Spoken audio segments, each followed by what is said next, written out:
నేను మీ చెనగాని దయాకర్ని, కాంగ్రెస్ పార్టీ అధికార ప్రతినిధిని.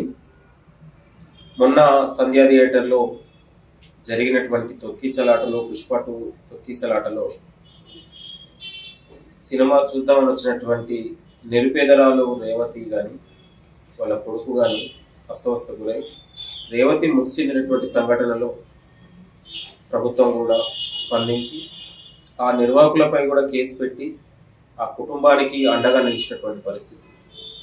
ఈ తెలంగాణ రాష్ట్రంలో ప్రజాపాలన వచ్చిన తర్వాత ఏ పేదరాలకు కానీ ఏ పేద ప్రజలకు కానీ కుల మతాలకు భేదాలు లేకుండా ఎవరికి అన్యాయానికి గురైనా కూడా ఎంతటి పెద్దవారైనా సరే, బడా లీడర్ కావచ్చు, బడా సంపన్న వర్గాలు కావచ్చు, బడా నేత కావచ్చు, ఎవరైనా కూడా పేద ప్రజలకు అన్యాయం జరిగినప్పుడు ఏ దిక్కు లేని వాళ్లకు ఇలా కాంగ్రెస్ ప్రభుత్వమే దిక్కన్నట్లాగా ఎక్కడ ఏ అన్యాయం జరిగినా పోలీసులు కూడా తక్షణం స్పందించి వాళ్లకు న్యాయం చేస్తూ ఉంది.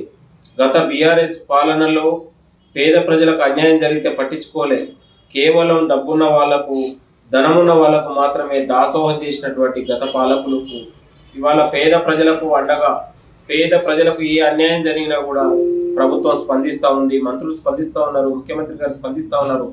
నిన్న ఒక ఇరియా నాయక్ అని ఒక రైతుకు బేడీలు వేసినందుకు పోలీసులు కూడా స్పందించినటువంటి, పోలీసులు బేడీలు వేస్తే పోలీసులు కూడా సస్పెండ్ చేసి ఈ చర్య కరెక్ట్ కాదని రాష్ట్ర ముఖ్యమంత్రి గారు స్పందించినటువంటి చరిత్ర.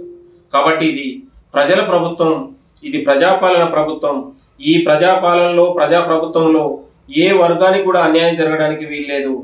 ఎవరికి ప్రజలకు ఆసటగా బాసటగా మన ప్రజాపాలన ఉంది, మన ప్రభుత్వం ఉంది.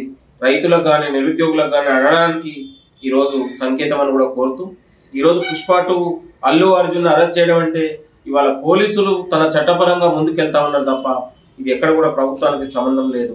ఇది పోలీసులు చేసిన పని. ఆ దుశ్చర్యకి ఎవరైతే తొక్కిసలాట కారకులైతే ఎవరైనారో పోలీసులు ఆలోచన చేసి ఎవరైతే నిఘా పెట్టి సీసీ కెమెరాలు ఆధారంగానే వాళ్ళు పోలీసులు తీసుకున్నటువంటి చర్యగానే మనం భావించాలి తప్ప ఇది ఎక్కడ కూడా ప్రభుత్వాన్ని కానీ ప్రభుత్వం కక్ష సాధింపు కానీ ఎక్కడ కూడా అవసరం లేదు.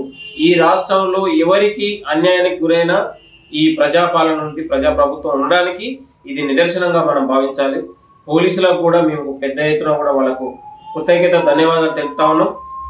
ఇలాంటి సంఘటనలు సమాజానికి విశ్వాసం కల్పిస్తా ఉన్నాయి. సమాజానికి మరింత పోలీసుల పట్ల, ప్రభుత్వం పట్ల మరింత అభిమానం పెరుగుతాయని కూడా కోరుతున్నాం. థ్యాంక్ యూ, నమస్తే.